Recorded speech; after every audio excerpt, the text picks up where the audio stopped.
ডান নেবে নাকি বাম নেবে? এবার আমাকে ডান হাতেরটা দাও। আরে চাম্পা, তুমি তো 7 রকমের কেক পেয়েছো আর আমি পেয়েছি ঘুষি। ওরে বাবা, মাথা ফেটে গেল। এবার বলো ডান নাকি বাম নেবে? এবার আমাকে বাম হাতেরটা দাও। আর এই শশাটা ভালো নয়, চাম্পাকে ক্রিমটা কেকের উপরে ভালো করে ডিজাইন করে দিই, দেখতে অনেক সুন্দর লাগবে। আর আমি শশাটা খেয়ে দেখি কেমন লাগে। আর এটা খাইতে অনেক তিতো। এবার বলো ডান নাকি বাম নেবে? এবার নেবো ডান হাতেরটা। আর চাম্পা, তুমি পেয়েছো চকলেট সস, এর উপরে ভালো করে ডিজাইন করে দিই। আর আমি এই পাস্তাটা খেয়ে দেখি, আর এই পাস্তা খাইতে একদমই বাজে। এবার বলো ডান নাকি বাম নেবে? এবার নেবো ডান হাতেরটা।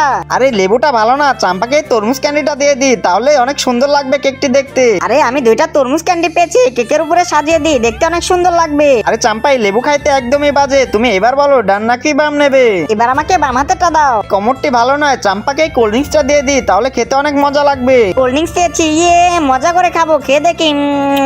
আরে ওয়াও, কোল্ড ড্রিঙ্কস খাইতে অনেক মজা। এবার কেকটি খেয়ে দেখি কেমন লাগে। আরে কেকটি খাইতে অনেক মজা।